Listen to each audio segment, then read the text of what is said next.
사삭 MBC 성지연 기자입니다. 오늘은 홍범도 장군의 순국 80주기입니다.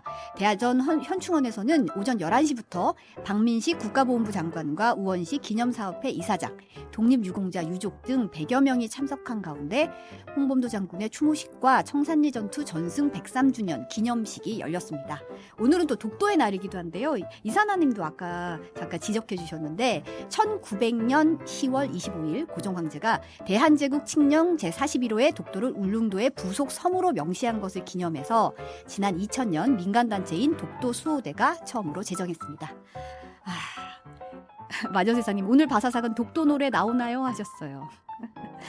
임금님이 캔디님이 오늘 뉴스는 겉바 속촉으로 부탁드려요 하셨는데 제가 패널분들께 부탁드리겠습니다. 이기철님, 김영민님, 네 반갑습니다. 어서 오세요. 임금님기의 캔디님은 여기서 시선 집중 생방을 홍보하고 계시네요. 네. 미라클님이 안녕하세요. 안개 거치고 청명한 시야에 안심이 되듯 모든 분들의 심중에 안개가 거치고 바람들 이르시길 바라며 시청하겠다고. 정어리 24님이 맛있는 뉴스로 튀겨달라고. 독도 만세! 독도 우리 땅. 네, 좋습니다. 참참님이 단풍 구경하기 좋은 날씨니까 낙엽 바사삭 하기 전에 가까운 근교로 한번 나가라고 하시네요. 네, 진짜 소풍 가고 싶은 날씨죠. 영혼이님 안녕하세요. 빈센트님 반갑습니다. 고로님이 바사삭 하셨습니다. 10월 25일 수요일 뉴스 바사삭 바로 시작합니다.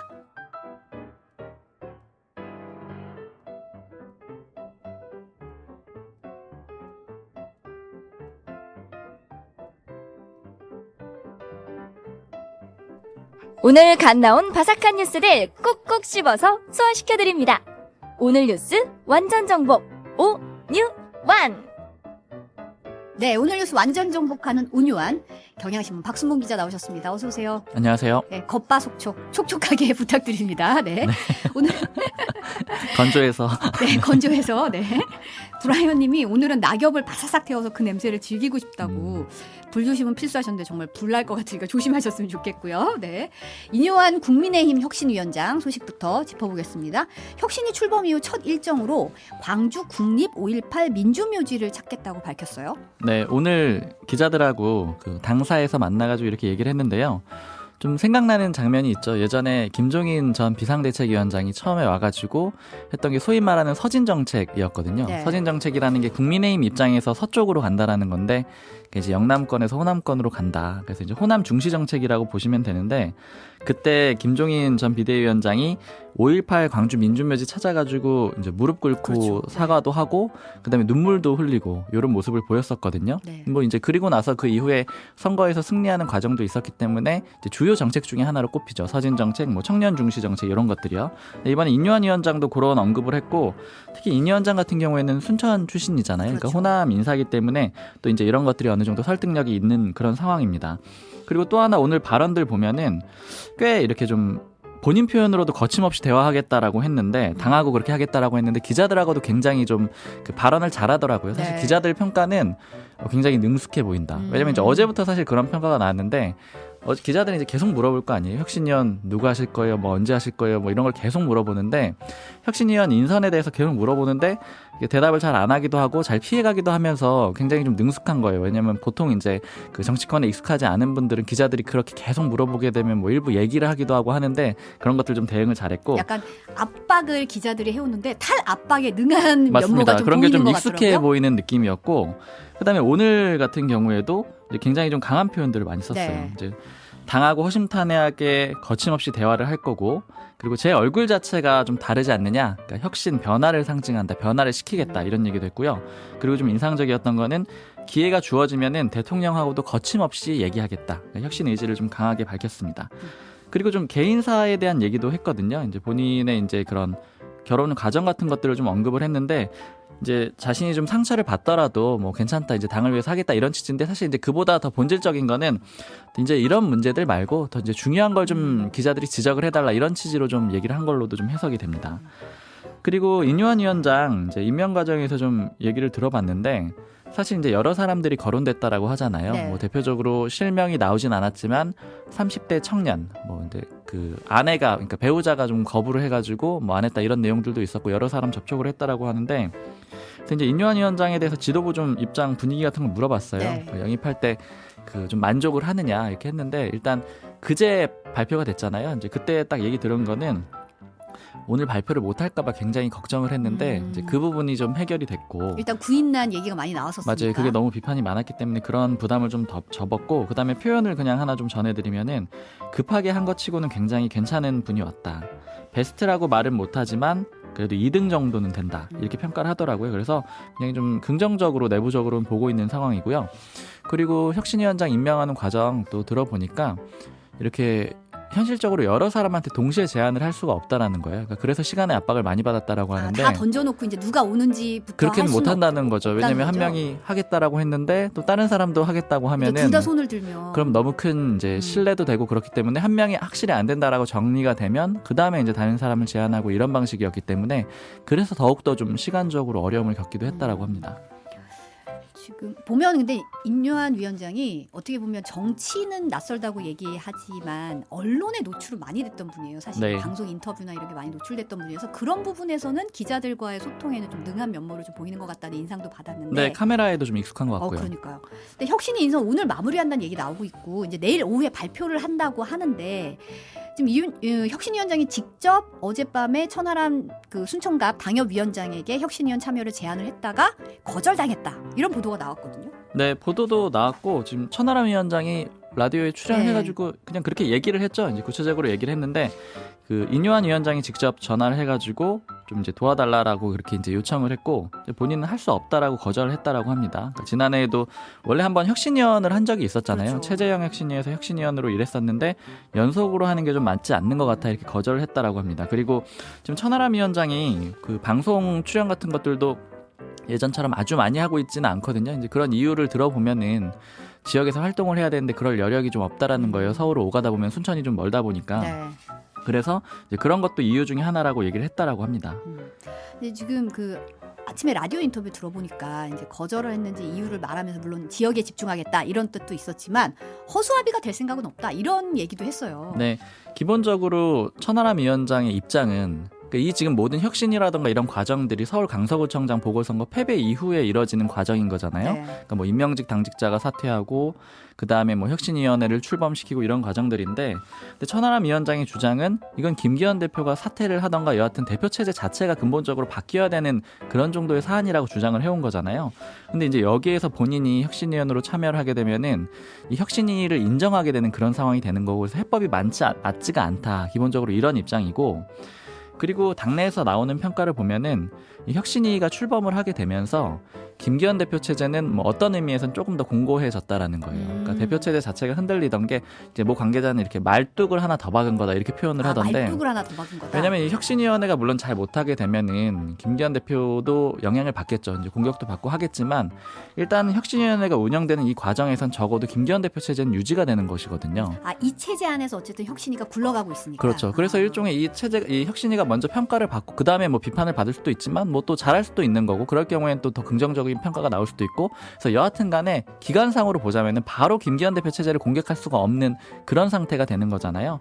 그래서 이제 김기현 대표 체제를 끝내야 된다라고 생각하는 사람들 입장에서는 혁신위 자체도 좀 반대할 수밖에 없는 거고요. 민주당도 좀 비슷한 입장인 거죠.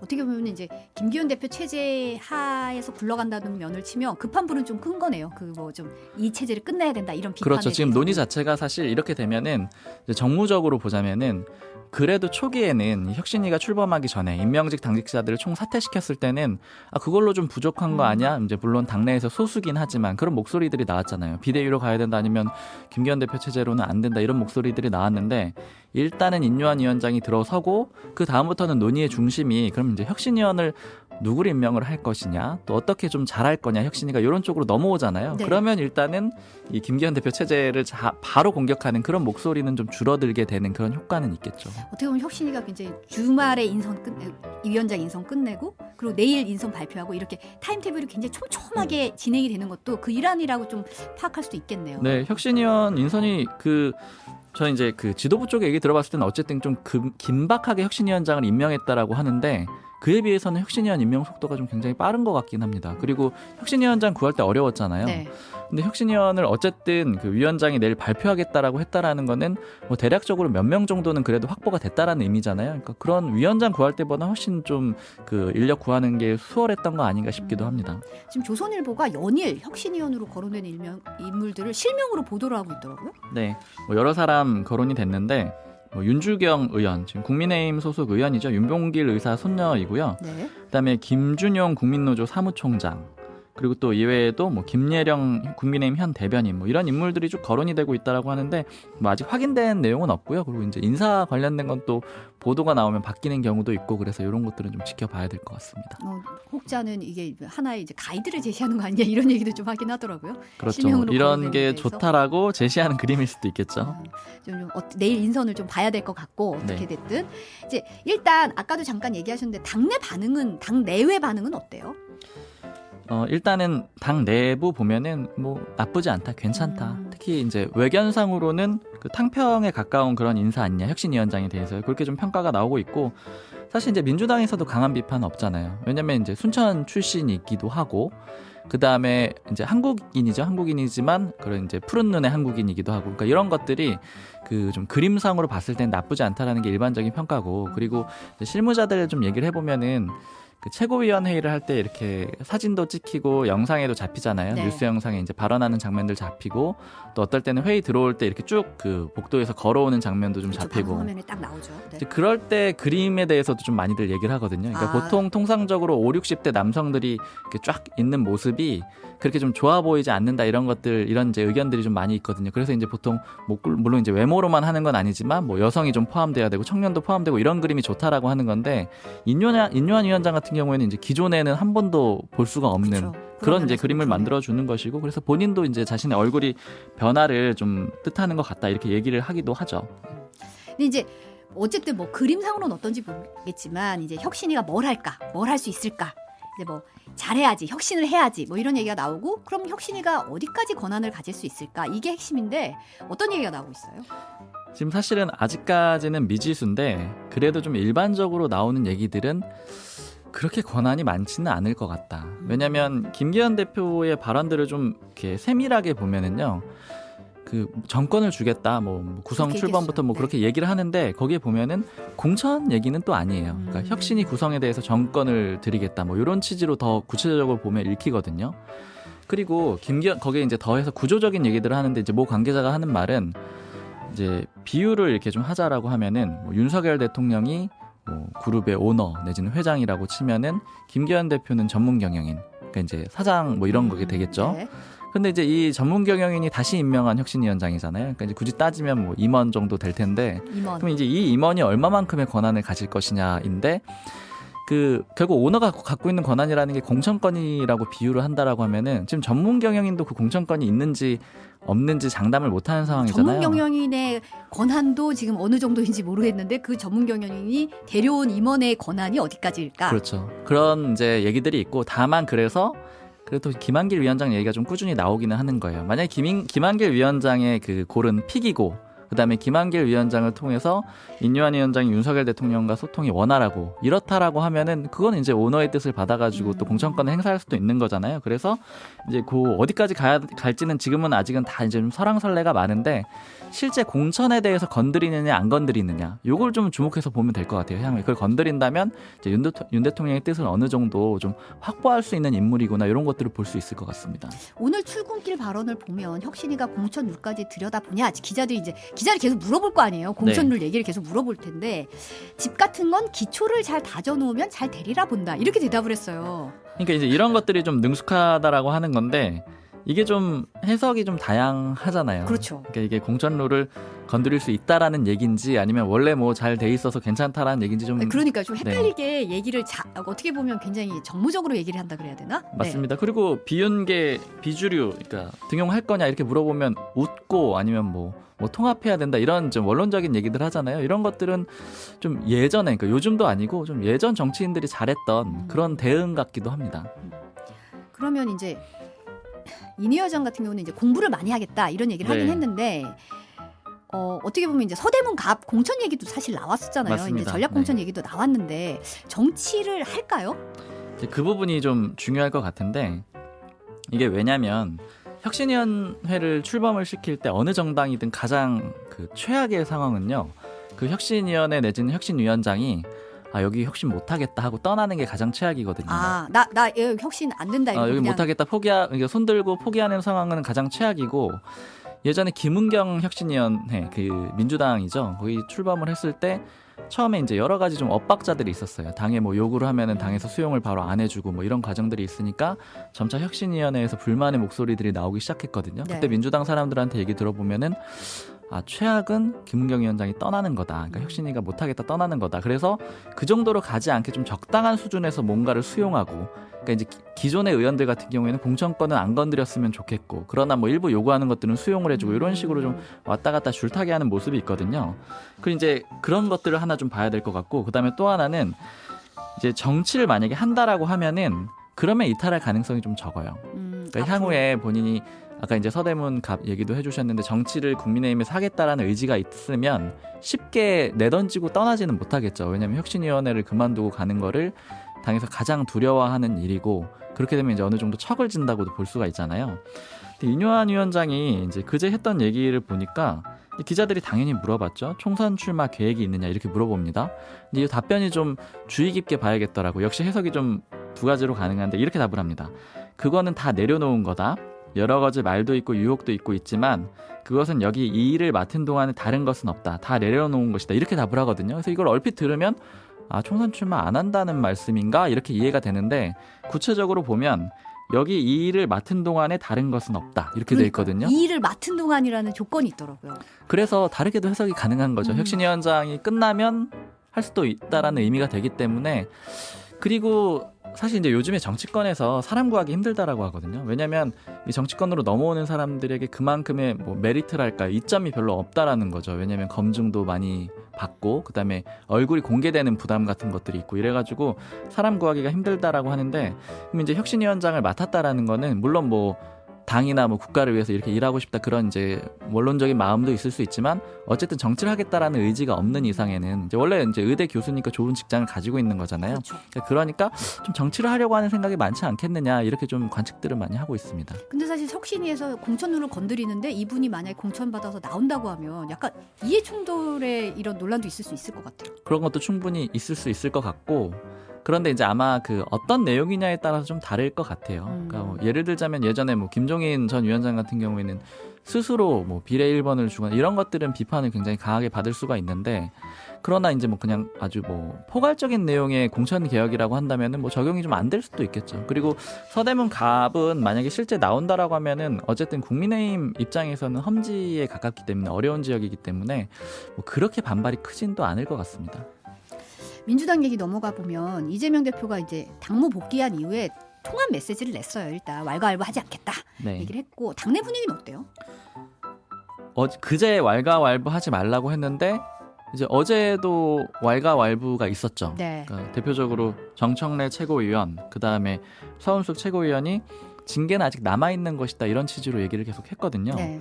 그래서 이제 이 전체적인 그림은 일단 첫 번째는 이제 제가 그 취재를 하면서 좀 인상적으로 봤던 거는 이재명 대표가 생각보다 구체적으로 얘기를 했다라는 거예요. 생각보다 구체적으로 얘기했다. 네, 왜냐면은 이제 이렇게 발표하기 전에, 그러니까 당무에 복귀하기 전에 이재명 대표 측근이나 아니면 뭐 친명계 소위 의원들한테도 물어보고 하면은 이제 주로 하는 얘기들이 이 대표가 통합을 얘기는 하겠지만 그러나 뭐 구체적으로 말하진 않을 거다. 그러니까 뭐 징계 뭐 이런 얘기가 아니고 우리 당이 통합해서 가야 된다. 뭐 이런 정도의 얘기를 할 것 같다라고 대부분 예측을 했고 단 한 명도 징계하면 안 된다라고 얘기할 거라고 한 사람은 없었거든요. 근데 이제 요 표현은 굉장히 구체적이잖아요. 체포동의안에 대해서 그 문제에 대해서 더 이상 왈가왈부하지 말라라는 거는 징계 얘기 꺼내지 마라 이 얘기잖아요. 그렇죠. 그래서 좀 예측보다 훨씬 더 구체적이었다라는 거고 그 다음에 주목이 되는 건 이제 아까 말씀드렸던 그거예요. 친명계 최고위원들이 계속 얘기를 한다라는 거. 그러니까 이재명 대표가 정리를 한 거잖아요. 그러니까 이재명 대표가 정리를 했다라는 거는 정리가 돼야 되는 것인데 친명계 최고위원들이 계속 이런 얘기를 좀 남긴다라는 건 뭐냐. 그래서 좀 당내 이제 분위기나 그리고 이제 의원들 얘기 좀 들어보면은 일단 첫 번째로는 친명계 최고위원들 입장에서는 이게 강성 지지층들 있잖아요. 네. 그러니까 그 강성 지지층들이 이게 요구하는 내용이잖아요. 강성 지지층들이 청원한 것이기도 하고, 그러니까 이거를 단칼에 잘라버리는 그런 그림을 만들기는 좀 부담스럽다는 거예요. 자신의 지지층들이니까요. 그리고 두 번째는 뭐 대비 효과를 좀 얘기를 하던데, 그냥 쉽게 얘기를 하면은 다들 통합하자고 친명계 의원들이 뭐 통합하자 하는데 이재명 대표가 같이 자기 통합하자 이렇게 하면은 별로 효과가 안 나오는데, 징계하자 이러는데 이 대표가 통합하자 이렇게 하면은 훨씬 더 도드라지고 뭔가 이제 대표의 안내, 결단처럼도 포용하는, 보이고, 그러니까 대표의 리더십이 더 살 수도 있고 그런 효과가 좀 있다라는 거고요. 그리고 뭐 중진 의원의 분석은 좀 재밌게 들었는데, 굳이 징계를 할 필요가 없다라는 거예요. 사실 이제 징계를 넘어가서도 징계 자체도 일단 힘들다라고 하는 게, 왜냐하면 근본적으로는 계파 갈등의 성격이기 때문에 이걸 가지고 징계한다라는 게 일단 어렵고, 그리고 징계를 미리 하게 되면은, 무리해서 하게 되면은, 그러면은 탈당을 한다거나 아니면 이제 공개적으로 반발할 수 있는 그런 근거를 만들어주게 명분을 되는데, 이제 만들어줄 수 있다. 그런 것들은 그러니까 주류 입장, 그러니까 지도부 입장에선 굉장히 손해라는 거죠. 예를 들어 뭐 지금 계속해서 신당 얘기 같은 것들도 나오잖아요. 네. 비명계도 뭐 좀 나갈 수 있고 이런 식의 얘기가 나오는데, 징계 안 하고 통합 얘기를 이 대표가 하는 상황에서는 탈당은 굉장히 어렵고, 그다음에 이 대표를 공격하기도 좀 어려울 거 아니에요. 그러니까 결국 그렇게 굳이 할 필요가 없다. 그리고 실제 징계는 공천일 것이다. 그러니까 공천 배제가 되겠죠, 구체적으로는. 실제 징계는 공천에서 이제 갈릴 것이다. 그렇죠. 그리고 그것도 뭐 누구를 잘라 이렇게 하는 그런 방식이 아니고 굉장히 세련된 방식으로 할 것이다. 뭐 예를 들면 경선을 붙였는데 뭐 지지자들이 가서도 도움을 줄 수 있는 거고, 그런 여러 방식이 있기 때문에 결국에는 지금 미리 그렇게 좀 내칠 필요가 없다. 이제 이런 전략적인 분석도 있습니다. 마지막으로 하나만, 이제 이재명 대표가 이제 송갑석 의원 후임인 지명직 최고위원 누구로 지명할지, 이제 정책위 의장 어떻게 할지 관심이 모아지고 있잖아요. 네. 이게 다음 주에 인선한다고 하는데 뭐 취재된 게 있을까요? 그래서 저도 오전에 이제 알고 싶어가지고 전화를 많이 돌려봤는데, 네. 일단은 오전에 회의를 좀 한 번 더 했어요. 이 대표랑 최고위원들이 모여가지고, 어떻게 최고위원들만 모여가지고 실무자도 다 뺐다라고 하더라고요. 그래서 이제 누군지 나오면은 그 최고위원 중에 한 명이 얘기한 거라서 취재가 안 될 거다 뭐 이렇게 안심을 시키기도 하는데, 근데 일단은 그렇게 모여서 얘기를 했다라고 네. 하고, 일단은 대여섯 명 정도의 후보군이 있고, 이 사람들이 다 지명직 최고위원이 아니고 정책위 의장도 임명해야 되잖아요. 그렇죠. 그러니까 이렇게 놓고 누구를 할 것이냐 이렇게 좀 논의를 하고, 그런데 이제 이게 어떤 토론 방식은 아니고 이제 최고위원들별로 나는 어떤 게 좀 강조가 됐으면 좋겠다. 그러니까 뭐 예를 들면 뭐 충청, 뭐 호남 뭐 이런 얘기들 여성 뭐 이런 얘기들 하잖아요. 강조점을 각자 얘기하고, 그리고 이제 이 대표는 그걸 듣는 그런 과정이었다라고 하고요. 결정은 이번 주 내로 해서 발표를 할 거라 그래요. 그것까지는 이제 동의가 돼 있고, 그리고 내일 이 대표가 그 전현직 원내대표를 만나거든요. 네. 이제 그 자리에서도 의견을 또 추가적으로 수렴을 할 거라고 합니다. 그러니까 아마 오늘 완전히 확정적으로 결정됐다고 보긴 어렵고, 내일까지 의견 들어가지고 발표를 할 건데, 그 아까 말씀드린 대여섯 명 중에 누구는 정책위 의장, 누구는 최고위원 뭐 이런 식으로 해서 그것도 이제 상호 보완을 하는 방식으로, 그러니까 뭐 예를 들면 뭐 누구를 뭐 충청으로 했으면 뭐 누구를 어디로 하고 이렇게 보완하는 방식으로 종합적으로 좀 검토를 하고 있다고 합니다. 오늘 여기까지 듣겠습니다. 온유한 경향신문 박순봉 기자였습니다. 감사합니다. 감사합니다. 여러분은 지금 점심시간 디저트 같은 방송 성주영의 뉴스 바사삭과 함께하고 계십니다. 좋아요와 많은 댓글 부탁드리고요. MBC 라디오 시사 채널 구독도 잊지 마세요.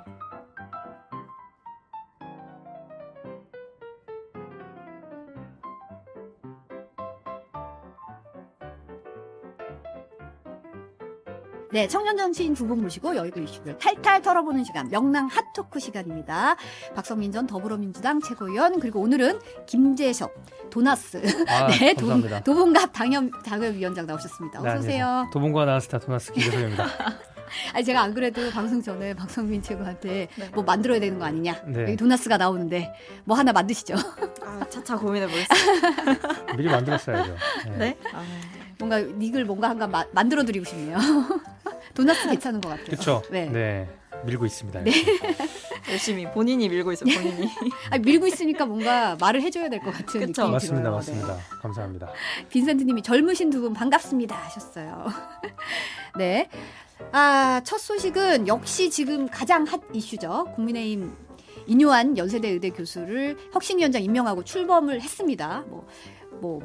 부인난이다 이런 얘기가 주말에 막 나왔었는데, 어쨌든 막 돌아가고 있어요. 뭔가 뉴스가 계속 이쪽에서 나오고 있고 통합, 쇄신, 희생 강조하면서 다 바뀌어야 한다.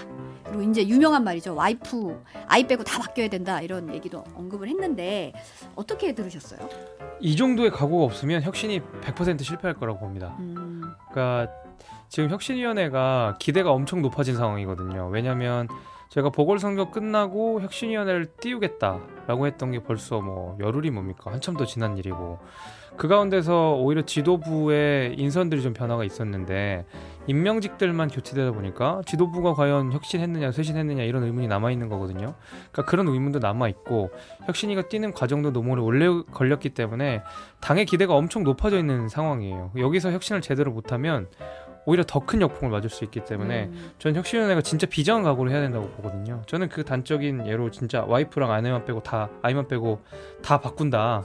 이 정도가 선언적 의미가 아니라 진짜 실질적 의미가 돼야 저는 혁신이 성공할 수 있다고 봅니다.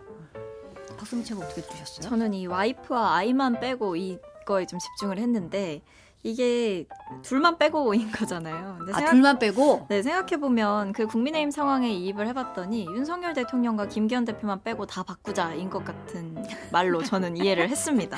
네. 근데 사실 진짜 바뀌어야 될 건 윤석열 대통령과 김기현 대표거든요.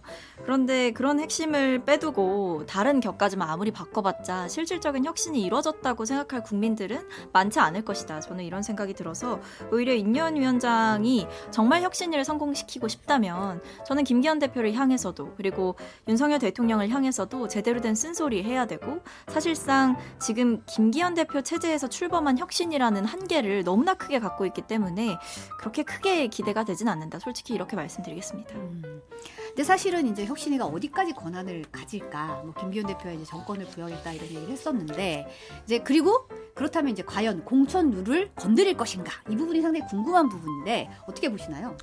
공천을 건드려야 된다고 봅니다. 건드려야 된다. 그것도 적극적으로 건드려야 된다고 적극적으로. 봅니다. 지도부가 불편해할 정도로 공천을 건드려야 된다고 생각합니다. 그렇지 않고서 지금 혁신위가 의미를 뚜렷하게 가질 수 있는 방법이 없을 것 같아요. 그러니까 총선 6개월 앞두고 혁신의 방향은 결국 총선일 수밖에 없거든요. 그 밖에 예를 들면 뭐 막말하지 말자, 뭐 도덕적으로 살자 이런 거는 그냥 하나만한 좋은 말 대잔치인 거고 그거는 지금 상황에서 전혀 혁신의 기치를 들 수 없는 내용들이고요. 오히려 가장 실질적이고 가장 치명적인 공천 자체를 건들지 않으면 안 된다고 보고 지금 저희가 혁신위원회 말고 인재영입위원회랑 총선기획단을 다음 주에 같이 띄운다고 해요. 네. 여기서도 총선 룰을 건드리게 될 텐데 저는 경쟁적으로 총선 룰을 다 건드렸으면 좋겠습니다. 인재영입위원회에서는 이런 인재하면 좋겠다 하면서 사실상 총선을 겨냥해야 될 것 같고요. 총선기획단은 뭐 말할 것도 없이 총선 관련된 얘기를 주로 하게 될 거고요. 당연히 혁신위원회에서도 과감하게 안을 내서 그 새 위원회가 뭐 상호 배타적으로 일할 것이 아니라 경쟁적으로 공천 관련된 혁신적인 룰들을 내놓고 최종적으로 지도부가 이를 받지 않을 수 없게끔 분위기를 만들어내는 것도 저는 되게 중요한 과제라고 봅니다. 근데 공천 룰을 건드린다고 했을 때 그럼 어떤 부분을 좀 전략적으로 손봐야 된다고 보시는 거예요? 뭐 다선 의원 불출마라든지 다선 의원 불출마? 뭐 예를 들면 저는 동의하지 않지만 뭐 영남 의원들 수도권 뭐 출마 이런 것들이 있지 않습니까? 이런 것들도 적극적으로 고민을 해봐야 될 것 같아요. 네. 동의하지 않는 이유가 있을까요? 예, 저는 수도권 정서, 그러니까 영남 의원들을 비판하는 가운데서 많이 이야기를 하는 것이 영남 의원들이 수도권 정서 모른다라는 거잖아요. 그렇죠. 맞습니다. 대신에 수도권에 계신 분들도 영남 정서 모르는 거 마찬가지고요. 그리고 저는 각자가 잘하는 정치적인 역할들이 있다고 봐요. 영남 의원들이 그렇다고 해서 뭐 정치적으로 수도권 의원들보다 못하다 이런 의미가 아니거든요. 영남 의원은 영남에서 정치를 잘할 수 있는 정치적 토양을 안고 있는 사람들이고 거기서 최적화돼서 정치를 해왔던 사람인 거고 그거를 수도권이라는 모듈에 맞추려면 그 가운데서 또 삐걱삐걱하고 시간이 오래 걸리고 마찰도 생기거든요. 근데 이런 작업이 미리 됐었으면 차라리 민주당처럼 홍익표 원내대표처럼 서초로 미리 가서 상당 기간 준비를 하면서 맞춰왔었으면 그 지역의 분들과 그러면 상관없는데 갑자기 영남 차출론 해가지고 수도권으로 우르르 몰려가서 수도권 주민들이랑 계속 마찰이 일어나거나 아니면 수도권 정서를 제대로 못 읽으면 오히려 전 두석 뺏기는 거라고 보기 때문에 무분별한 수도권 차출은 저는 오히려 반대하는 입장이고 하태경 의원처럼 전국 선거를 치를 수 있는 사람, 전국 어디에 선거를 치를 수 있는 사람들 정도만 수도권에 가셔서 하시는 게 선거에는 더 도움이 될 거라고 봅니다. 박성민 최고는 어떻게 보세요? 공천은 건드릴까요? 저는 일단 건드리려고 시도는 하겠지만 이제 공천룰 건드린다고 하더라도 그걸 받아주는 건 또 지도부의 몫이기 때문에 과거 최재형 혁신위를 생각해보면 그 단적인 예가 보이죠. 최재형 혁신위도 18번인가요? 굉장히 많은 회의를 했다라고 알고 있고요. 실제로 혁신위에서 여러 가지 안을 내놓았습니다. 근데 그걸 제가 알기론 거의 논의조차 안 하고 폐기 처리된 걸로 알고 있어요. 사실상 혁신위가 만들어져도 그걸 지도부에서 받아주지 않으면 혁신위가 논의한 내용은 다 그냥 무용지물이 되는 거거든요. 그런 면에서 인유한 혁신위에서 얘기한 내용들을 김기현 대표가 과연 최종적으로 수용을 해줄 것이냐, 그거대로 하겠다고 약속을 할 수 있을 것이냐, 그 점에서 상당한 의문이 든다라는 거죠. 그래서 결국에는 이게 또 힘의 역학관계를 생각해보게 된다면 김기현 대표는 사실 본인보다 빛나지 않는 혁신위원장을 찾았을 거거든요. 그러면서 상대적으로 인지도는 있는, 그러나 본인의 권한을 침해할 수 없고 본인의 권위에 도전하지 않을 사람을 전 찾았다고 보거든요. 그래서 원외에서 모셔온 거라고 봅니다. 그런 여러 가지 배경들을 제 추정으로는 봤을 때 김기현 대표를 향해서 뭐 이른바 TK 친윤 주류 세력들의 불출마를 과연 인유한 위원장이 종용할 수 있을 것인가, 또는 뭐 이른바 윤핵관들의 컷오프를 과연 인유한 위원장이 내놓을 수 있을 것인가, 이런 것들은 사실상 지금 김기현 체제가 지속되고 있는 상황에선 불가한 거죠. 김기현 체제 하에서 굴러가는 혁신위에서 그런 식의 확 판을 없는 제안까지 내기 힘들 것이다. 제안도 나오기가 힘들고 나와도 김기현 대표가 그걸 받아줄 거냐, 전 받아주지 않을 거라고 보거든요. 받아야죠. 별 수 있겠어요. 이렇게 우여곡절 끝에 띄웠는데 안 받으면 모양이 더 근데 그게 이상해지는 또 건데. 막상 이제 본인의 거취와 관련된 것이 되면 또 의원님들께서 말을 많이 바꾸시는 경우들이 많아서 제가 봤을 때는 김기현 대표도 막상 본인이 약간 뭐 청산의 대상 또는 뭐 교체의 대상 이런 것들이 되면 불편한 심기를 저는 숨길 수 없을 거라고 봅니다.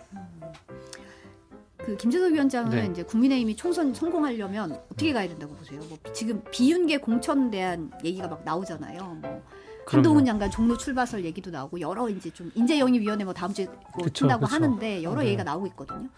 일단은 당내 통합이 먼저 필요하다고 생각합니다. 그러니까 당내 통합이라고 하는 것은 인유한 위원장이 첫 일성으로 냈던 메시지이기도 하고요. 근데 그 통합이라고 하는 것이 뭐 별게 아니에요. 보면 이미 저는 원내에서는 통합이 잘 이루어지고 있다고 봅니다. 일사불란하게 움직이고 있다고 봅니다. 오히려 너무 일사불란해서 문제라면 문제일 텐데 그러면 통합이라는 말이 왜 나왔냐. 결국 이준석, 유승민이라는 두 사람을 전제하지 않고서는 통합이라는 말도 사실은 성립하지 않기 때문에 저는 이 두 분을 어떻게 끌어안을 것이냐. 물론 그 이준석, 유승민이라는 두 사람의 개인적인 의사도 우리가 확인을 하고 같이 가야 되는 거겠지만은 어쨌든 이준석 대표는 쓴소리를 하더라도 당이 이렇게 가면 좋겠다. 그리고 본인이 전직 당대표로서 당에 대한 애정 같음이 여전히 그 비판 속에 묻어 있다고 저는 생각이 되거든요. 그러면 이준석 대표를 어떻게든 국민의힘이랑 같이 갈 수 있게끔 손을 내밀고 또 화해를 하고 타협을 하고 통합을 하고 하는 과정들이 저는 가장 급선무라고 생각합니다. 그래야 가장 힘이 강해질 거라고 보고요. 박성민 최고는 한동훈 장관 종로 출마설 나오는데 어떻게 보세요?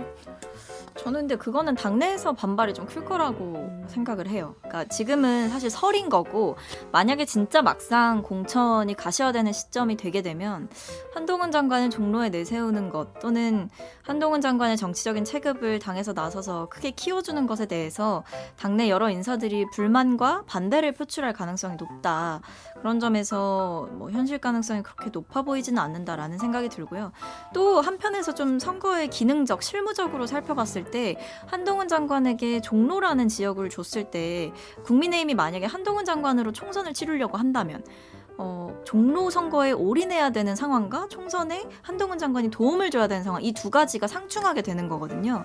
그런 면에서 한동훈 장관이 총력을 다해서 특정 지역에 매몰돼서 선거를 치르게 할까, 그런 생각도 해볼 수 있을 것 같아요. 그래서 오히려 종로라는 어떻게 보면 좀 접전지에 한동훈 장관을 배치하기보다는 비교적 한동훈 장관이 쉽게 이길 수 있는 지역에다가 공천을 주겠다고 하고, 대신 한동훈 장관이 좀 전국구로 돌면서 뭔가 선거운동을 하는 그림을 오히려 여권에선 좀 바라지 않을까, 이런 생각이 드네요. 뭔가 전략을 제시하는 건가요? 아니요, 이건 아니고, 이거는 뭐 일각에서 이미 나오고 있는 내용들이니까 저도 생각을 해봤을 때 한동훈 장관으로 이제 총선을 치를 거냐 말 거냐를 일단은 결정을 해야 되는 건데, 여권에서. 근데 워낙 인물도 없고 하니까 본인들이 뭐 나름의 비장의 카드로 한동훈 장관을 제시한다고 한다면 그런 식으로 좀 쓰지 않을까, 이런 생각이 드는 거죠.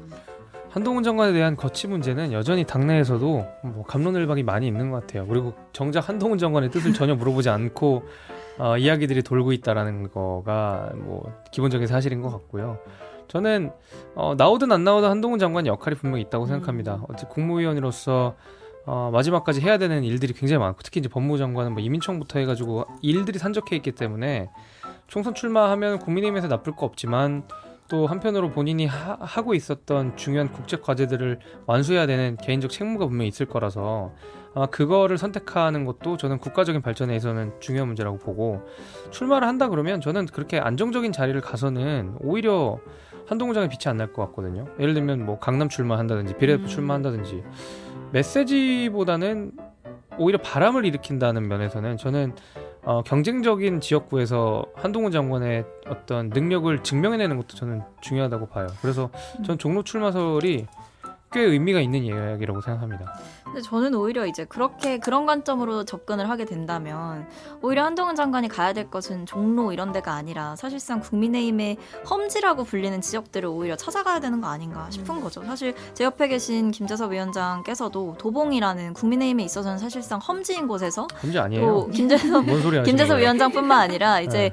뭐 동북벨트 이렇게 해가지고 여러 젊은 사람들이 좀 국민의힘의 험지라고 불릴 수 있는 지역구에서 털을 닦고 있잖아요. 근데 한동훈 장관이 만약에 꽃길만 걸으려고 한다라고 하면 뭐 그게 그렇게 좋아 보이지는 않을 것 같다. 그 여권 내부에서도 그런 점에서 그런 험지들을 오히려 찾아가시는 게 더 좋지 않을까. 종로보다도 그런 생각이 드네요. 저는 근데 그게 중요한 것 같아요. 이제 서울 내 제가 강서구 험지가 지난 보궐선거 때도 강서구 험지론을 꺼냈던 지도부를 굉장히 많이 비판을 했던 것이 서울 내 험지라고 불리기가 좀 그래요. 예를 들면 뭐 국민의힘 입장에서 호남 여기 진짜 험지죠.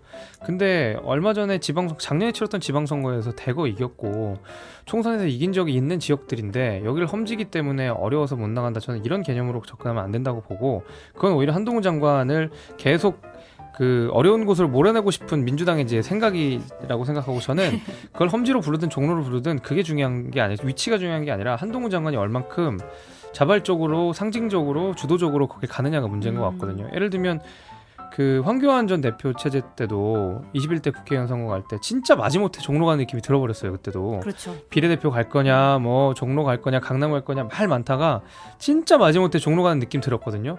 종로 계신 분들도 마지못해 온 사람은 어떻게 찍어요. 그러니까 저는 그래서 험지인지 여부가 중요한 게 아니라 한동훈 장관이 가지고 있는 생각을 어떤 지역에 어떻게 관철할 것인가를 주도적으로 보여주는 게 훨씬 중요한 문제라고 생각합니다. 자, 이제 혁신위 인선 얘기 좀 잠깐 해볼게요. 이제 누가 혁신위원 될 것인가 이게 지금 기자들이 계속 물어보고 있는 질문이고 이제 보도를 통해서도 실명이 여기저기 언급이 되고 있어요. 뭐 여성이 많았으면 좋겠다, 통합형 인물 필요하다, 뭐 7명 정도다.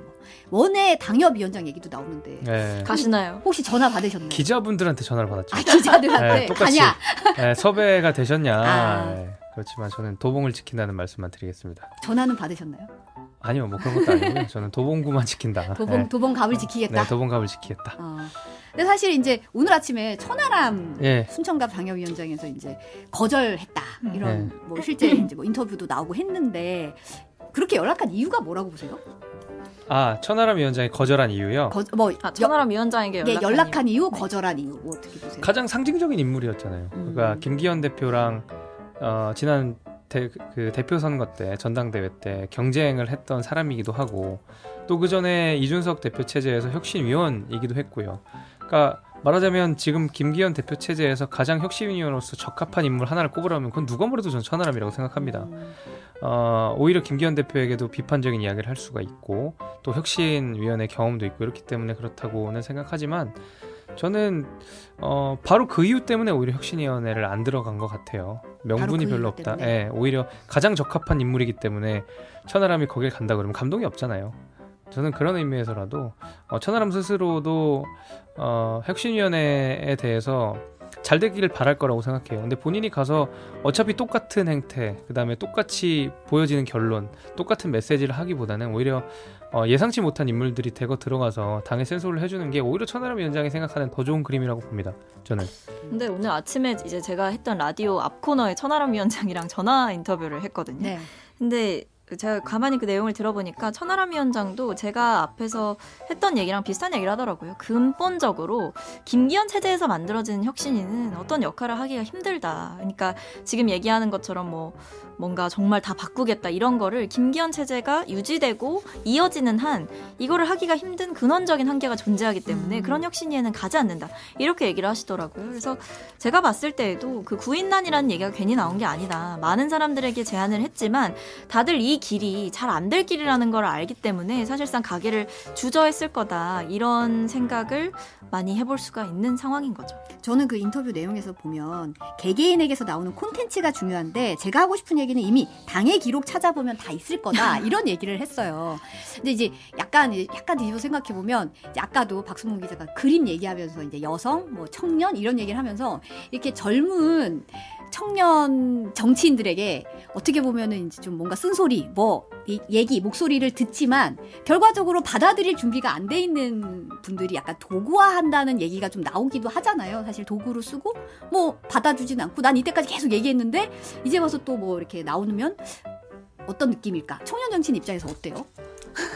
이런 얘기가 나오는 걸 보면 그러니까 이제 컨셉을 잡는 거기는 한데 결국에 지금 이제 이 혁신위에서 중요한 건 뭐 인선으로 주는 메시지보다도 결국에는 혁신안의 내용인 거잖아요. 근데 지금까지 뭐 쓴소리를 했죠. 많은 사람들이 했습니다. 뭐 민주당에서도 국민의힘을 향해서 하고 국민의힘 내부에서도 뭐 이준석, 뭐 유승민 이런 분들 이뿐만 아니라 뭐 천하람 위원장도 굉장히 많은 말씀을 하셨고 그러니까 이른바 비윤계 인사들이 당을 향한 충정으로 여러 가지 쓴소리를 했는데 그걸 안 받아들인 건 대통령과 김기현 대표거든요. 일례로 그런 거지 않습니까? 강서구청장 보궐선거 전에 홍범도 장군 가지고 그 이념 전쟁 벌이셨잖아요. 근데 그래놓고 갑자기 강서구청장 보궐선거 지니까 대통령의 메시지가 이제 소모적인 이념 논쟁은 그만하고 민생에 집중하자라고 하셨는데 그게 전 약간 유체이탈 화법처럼 들리는 거예요. 그걸 촉발시킨 건 사실 본인 아닙니까? 그리고 그 상황을 정리하지 않은 것도 본인이고 오히려 그 상황을 계속해서 끌어간 거는 대통령실의 의지가 있었기 때문에 가능했던 일인 거거든요. 근데 이걸 마치 제3자 보듯이 제3자의 일을 얘기하듯이 굉장히 멀리 떨어져서 보면서 이제 그만하자 이렇게 얘기하는 것 자체가 문제를 저지른 그러니까 원인 제공자가 한 발 떨어져서 이제 그만해야 된다라고 얘기하는 게 되게 제3자적 논평식으로 대통령이 지금 이 사안들에 접근을 하고 있다는 거죠. 그런 점에서 지금 이 당에서 과연 그동안 쓴소리가 없었기 때문에 이렇게 좀 잘 안 된 거냐. 그게 아니라 쓴소리는 있었는데 그걸 다 내부 총질이네. 뭐 민주당 가라느니 뭐 당 나가라느니 막 이런 식으로 지금 안철수 의원이 제명운동 하듯이 그런 식으로 계속 배척하니까 이게 잘 안 됐던 거죠.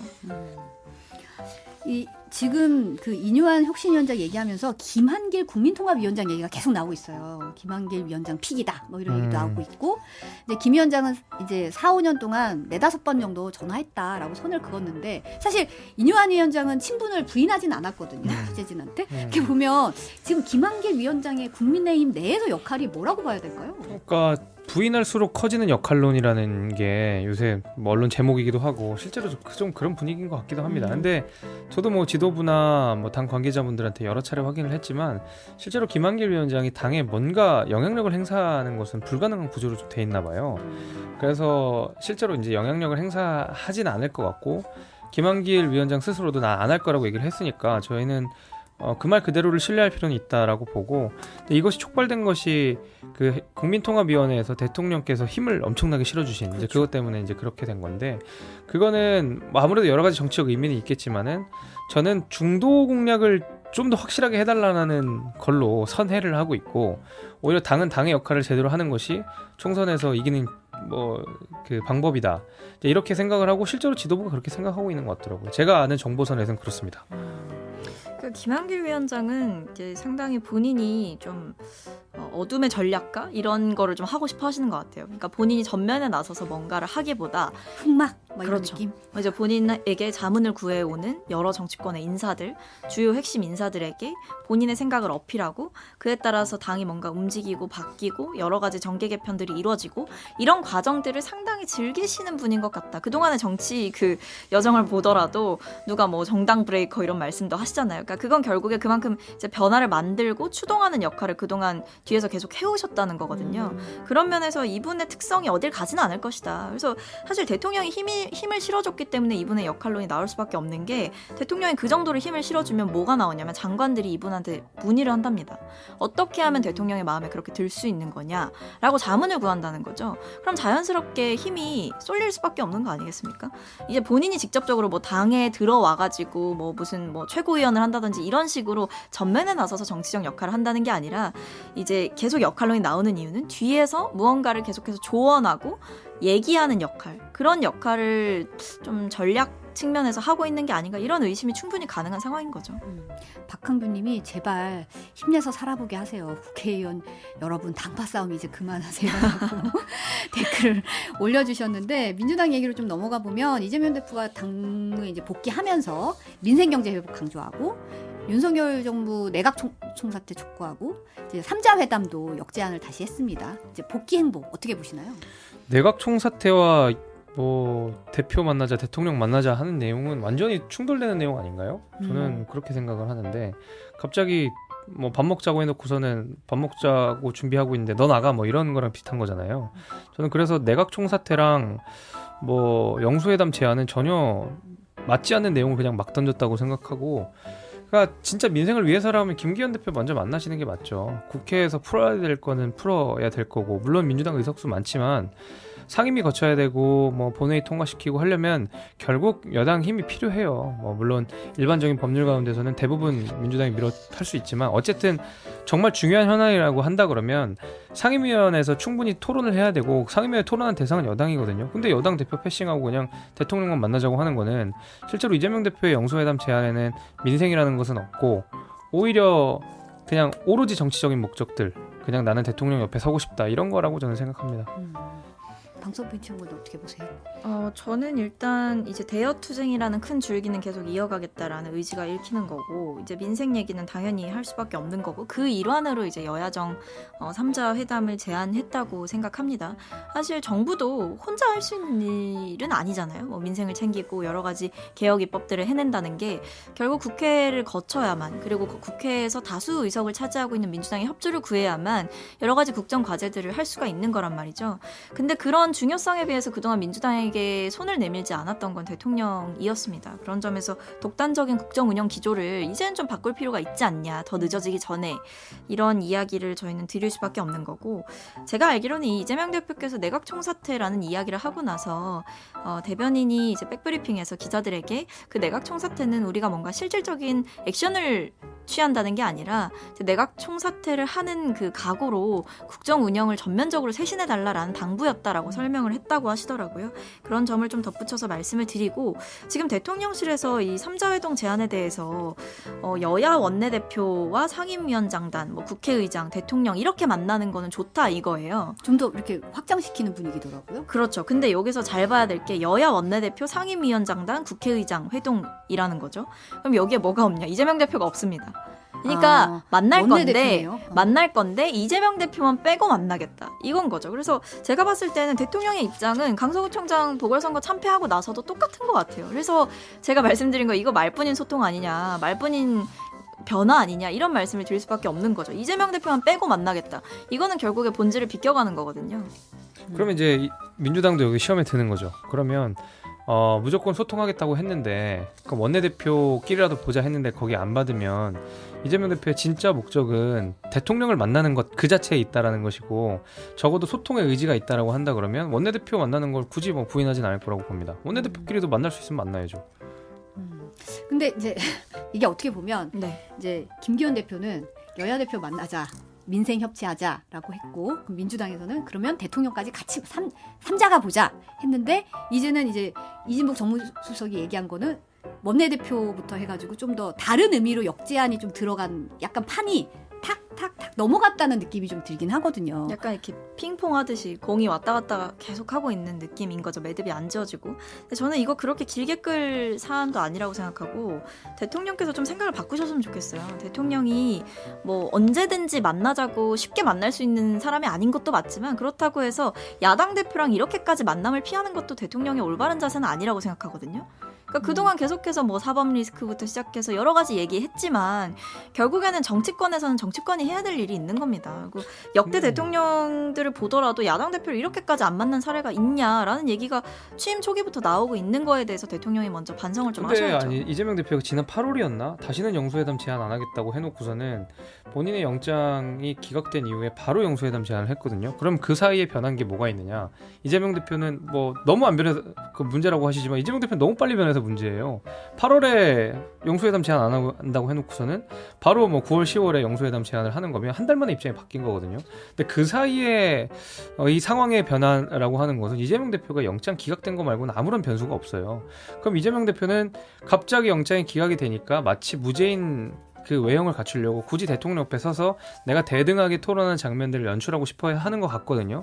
그러니까 제가 계속 말씀을 드리는 거예요. 이재명 대표 머릿속에 민생이 없는 거라고. 정치만 있는 거라고. 근데 대통령이 판사도 아닌데 뭐 대통령 만난다고 뭐가 뭐 유죄가 나올 게 무죄가 나오고 그러나요? 그렇지 않죠. 야당 대표인데도 계속 수사는 이루어지고 있는 거고 계속 재판도 진행되고 있습니다. 근데 그 과정 중에 대통령을 만나는 게 뭐 그렇게 이재명 대표를 위한 방탄이다 뭐 이런 식으로 말씀을 하시는지 저는 그게 잘 이해가 안 되더라고요. 그래서 계속해서 제가 말씀드리는 건 정치권은 정치권이 해야 될 역할이 있는 거다. 아니 야당 대표랑 대통령이 만나서 아 나 뭐 유죄 나올 것 같으니까 좀 무죄로 좀 만들어주세요 이런 얘기 하겠어요? 그럴 리가 없잖아요. 결국에 정책 얘기할 거고 민생 얘기할 건데 그 만남이 뭐가 그렇게 힘든가 이런 의문이 드는 거죠. 저는 사실은 이런 논의가 계속 만난다 안 만난다 만난다 안 만난다 이제 하다 좀 보니까 만나라 이런 생각이 들지 않나요? 저는 이게 국민들이 좀 피곤해 하시는 것 같아요. 이제 그렇죠. 협치를 한다는데 맞아요. 만나고 안 만나는 문제가 계속 핑퐁처럼 오가면 듣는 사람 있잖아요. 아 그래서 뭐 나 지금 대출도 많고 지금 막 주가 떨어지고 막 힘들고 뭐 여러 가지 얘기가 나오는데 좀 이 피로도를 좀 없애야 되는데 민생 문제 집중하면 정말 집중해야 될 게 집중해야 되는데 좀 이런 식의 논의들이 좀 소모적으로 읽히진 않을까 이런 생각이 좀 들긴 하더라고요. 맞는 말씀입니다. 맞는 말씀입니다. 이제 요거 이제 얘기하면 이재명 대표가 이제 어쨌든 체포동의안 문제에 대해서 왈가부하지 마라 이렇게 얘기했는데 또 뭐 어제 정청래 의원 나와서 이제 뭐 그래도 이거는 남아 있는 거다 이런 얘기 했거든요. 어떻게 당내 통합 어떻게 보세요? 그러니까 저는 이렇게 대표께서 복귀한 첫날에 왈가왈부하지 말라라고 했는데 이런 발언이 나왔음에도 불구하고 그러니까 공식적인 입장이 나온 거잖아요. 공식적인 입장과 발언이 나왔음에도 불구하고 계속해서 그 분열의 불씨를 되살리는 것에 대해서 심각한 문제의식을 느낍니다. 물론 아쉬울 수 있고 섭섭할 수 있고 쌓인 감정이 해소되지 않았을 수 있는데요. 그렇다고 해서 우리가 지금 상황에서 누군가를 색출하고 또는 누군가에 대해서 징계를 하는 상황이 굳이 그 국면으로 가야 될 이유가 뭐냐는 거죠. 저는 그거야말로 자승자박일 것이다 라고 생각을 하고 그 길로 구태여 갈 이유가 없고 결국엔 총선 승리라는 큰 목표를 가지고 우리가 다시 한번 단합할 기회가 강서구청장 보궐선거에서 큰 폭으로 이기면서 만들어졌기 때문에 저는 과거에 더 이상 이제 매몰될 이유가 없는 거 아니냐. 그리고 대표께서 나서서 직접 이렇게 정리를 했다고 한다면 대표의 뜻을 존중하는 것도 당인으로서의 자세다 이렇게 생각합니다. 김재수 위원장 저는 어떻게 보세요? 역할 분담하고 있다고 생각합니다. 역할 분담이다. 네, 그 이재명 대표 속마음은 정청래 의원이랑 가깝겠죠. 그 지금까지 수박 논쟁을 불러일으키고 그 개딸 논란을 불러일으킨 장본인 그 자체는 사실 이재명 대표거든요.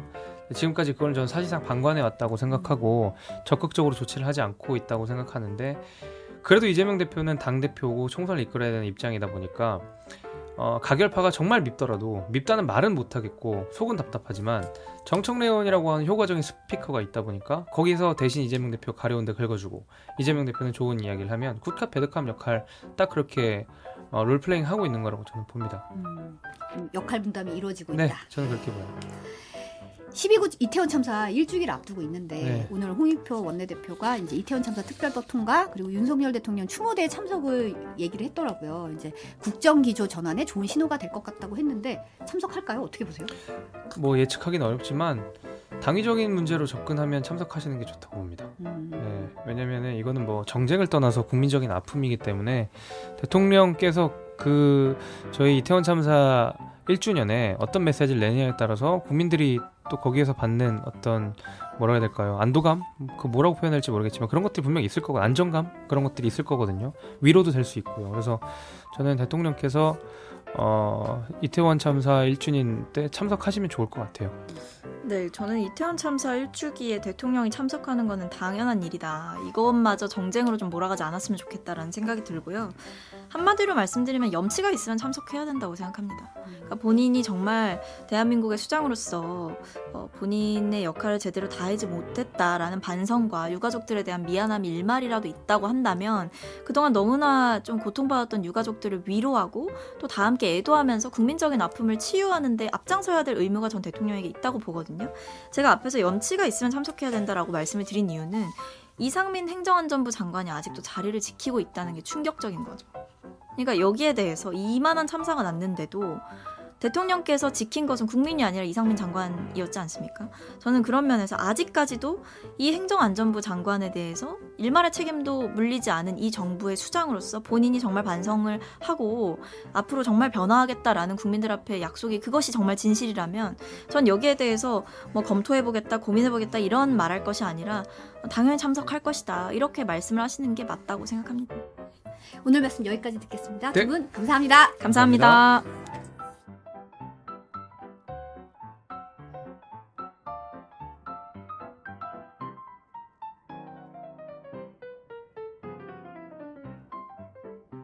네, 김주환님 저도 댓글 잘 보고 있습니다. 오셔서 감사합니다. 10월 25일 수요일 뉴스바사삭 오늘 여기까지 전해드릴게요. 오늘도 함께해 주셔서 정말 감사합니다. 저는 내일 찾아뵐게요. Just like a prisoner, I'm given to all your ways. No, I won't talk too much, and I won't move, and I won't ever judge. 반전시킬 수 있기를 바라며 최전선에 나타났습니다. 얼굴. 그러나 나는 단지 돈을 모두 낭비하고 순진하게 말했습니다. 이제 어떻게 해야 합니까? 내가 누나만큼 좋지 않다고 누가 그러던가요? 그 충격으로 인해 결혼하게 됐어요. N명의 부모가 이별 직전에 서 있다. 둘 다 늙었고 둘 다 아프다. 그들은 도시에 있는 집을 팔고 고향으로 돌아가 내가 밤낮으로 그들이 돌아오기를 바랐던 바로 그 방에서 은퇴했습니다. 어느 친척이 어머니에게 이 사실을 알렸는지 모르겠습니다. 내가 집으로 돌아왔다는 소식을 들었다. 그녀는 나를 기다리기 위해 개인적으로 호텔에 왔습니다. 처음에 나는 그녀가 그렇다고 생각했다. 그녀는 실제로 자신의 어려움을 이야기하면서 울기도 했습니다. 그러나 내가 흔들리지 않는 것을 보고 그녀는 즉시 키가 크고 넓어졌습니다. 사실은 엄마한테 감사해야 해요. 어머니가 아니었다면 내가 어떻게 지금처럼 공부하고 훌륭해지기 위해 온 힘을 쏟았겠는가? 이제서야 나는 어머니의 가장 거칠고 터무니없는 점, 즉 진실을 놀라울 정도로 왜곡하는 능력을 깨달았습니다. 다행히 나는 더 이상 피해자가 아니다. 핵심. 나는 생존자입니다. 나는 그녀가 바람을 피웠을 때 오래된 녹음을 틀었습니다. 나는 그녀를 위해 그것을 재생했습니다. 신민, 당신은 가난한 학생입니다. 산에 있는 소규모 사업에서 당신을 데려가도록 어떻게 후원할 수 있습니까? 나는 감사해야 합니다. 나는 차갑게 반복합니다. 그것은 모두 자기 대화입니다. 나는 이모의 아이가 아니다. 엄마는 화를 내며 전화기를 떨어뜨리고 비명을 질렀습니다. 의도적으로라도 신리는 기본적으로 기억을 잃지 않습니다. 차에 치여도 기억을 잃을 리가 없으니 랭이 파괴하고 싶은 사람은 바로 당신입니다. 어머니들은 자녀를 키우기 위해 열심히 일합니다. 매일 감사합니다. 저도 머리카락이 없어요? 그녀는 백인이었습니다. 몸은 바람에 꺾인 민들레처럼 살짝 떨렸다. 하지만 나는 조금도 주저하지 않았습니다. 나는 손을 들고 경비원을